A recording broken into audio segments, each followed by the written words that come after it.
Un appareil qu'on utilise en aérodynamique expérimentale pour faire de la visualisation, c'est le fil à fumée.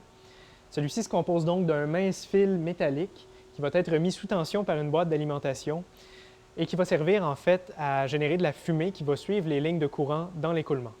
Ça va en fait générer des lignes d'émission qu'on va pouvoir corréler aux lignes de courant de l'écoulement, puis qui vont nous permettre de façon qualitative de déterminer comment se comporte l'écoulement autour d'un corps. On a placé dans la soufflerie, en amont du modèle à tester, le montage de fil à fumée, sur lequel on va venir déposer quelques gouttelettes d'huile qui vont être vaporisées lorsqu'on va mettre sous tension le fil, puis qui vont créer ces traces de fumée dans l'écoulement. C'est ça qui va nous permettre de faire de la visualisation qualitative de l'écoulement, puis de déterminer des caractéristiques, par exemple, comme la recirculation, le décrochage, la déviation des lignes de courant, etc. Je vais déposer de l'huile sur le fil chaud. Ce film d'huile-là va s'agglomérer en petites gouttelettes, puis lorsque je vais mettre sous tension, ça va créer les lignes d'émission.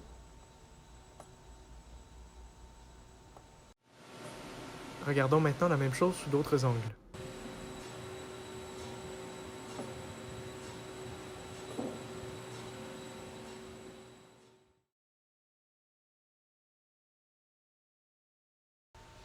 On a maintenant fermé la section d'essai dans laquelle on avait placé l'aile, puis on va maintenant regarder ce qui se passe lorsqu'on démarre la soufflerie en observant le banc de manomètre ici.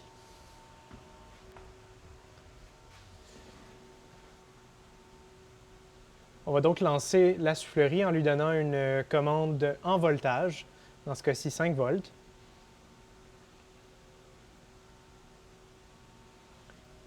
La soufflerie vient d'être lancée. Observons maintenant comment la pression varie.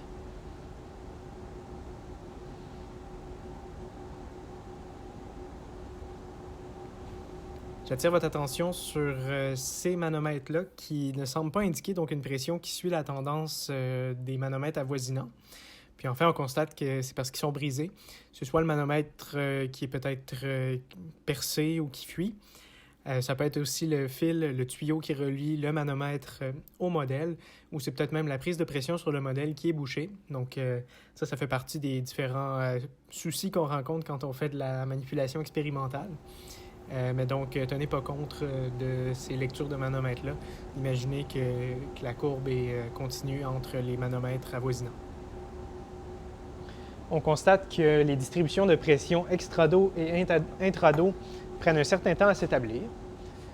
On est maintenant presque stabilisé.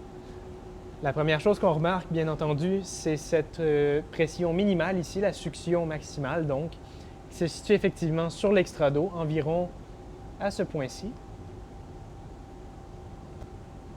On a ensuite une distribution de pression qui va en descendant. On a ici donc un gradient de pression qui va vers le bord de fuite où la pression, la succion maximale diminue jusqu'à s'établir assez uniforme ici.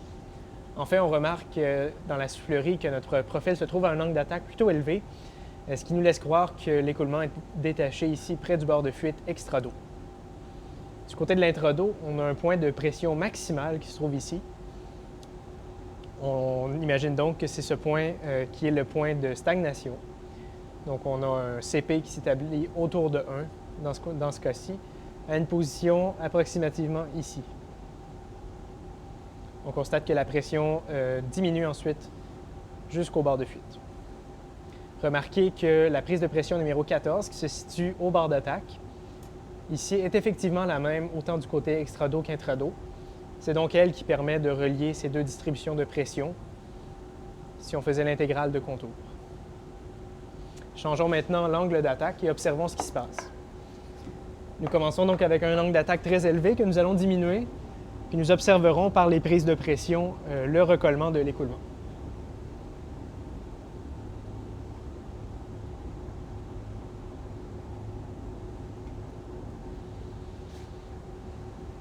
La première chose qu'on observe, c'est évidemment que les pressions diminuent, donc, à ce moment-ci. Mais on ne voit plus, par ailleurs, le plateau de pression qu'on voyait près du bord de fuite extrado. On suppose donc que notre écoulement est rattaché, que nos couches limites se sont rattachées. voyez comme le pic de succion diminue cette fois. C'est caractéristique d'une distribution de pression à CL beaucoup plus modérée qu'initialement. Diminuons encore l'angle d'attaque pour l'amener autour d'un angle d'attaque nul. Et observons encore une fois la distribution de pression.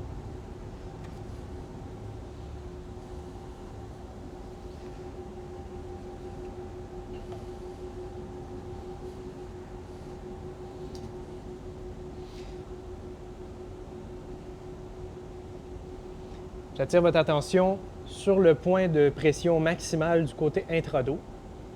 La pression est encore en train de varier, mais on peut déduire que celui-ci se retrouve aux environs d'ici, ce qui veut dire donc que le point de stagnation s'est effectivement déplacé vers le bord d'attaque en diminuant l'angle d'attaque. C'est effectivement ce à quoi on s'attendrait.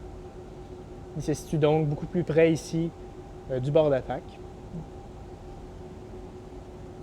On peut également étudier plus qualitativement l'écoulement autour de l'aile à l'aide de brins de laine, comme on voyait plus tôt sur l'aile. Un premier phénomène intéressant, c'est celui des tourbillons de bout d'aile.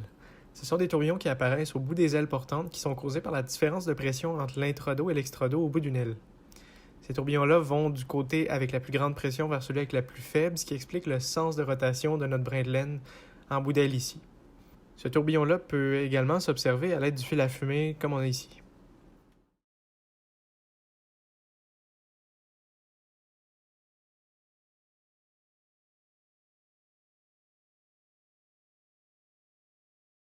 Encore avec le fil à fumée, on peut aussi observer l'aile delta et on obtient quelque chose d'assez intéressant. En fait, on a des lignes de tourbillons qui sont générées tout juste derrière le bord d'attaque sur l'aile delta. Puis en étant convectés, en fait en étant au-dessus de l'aile, il génère une basse pression qui aspire l'aile vers le haut, puis c'est ça qui crée la portance de l'aile delta.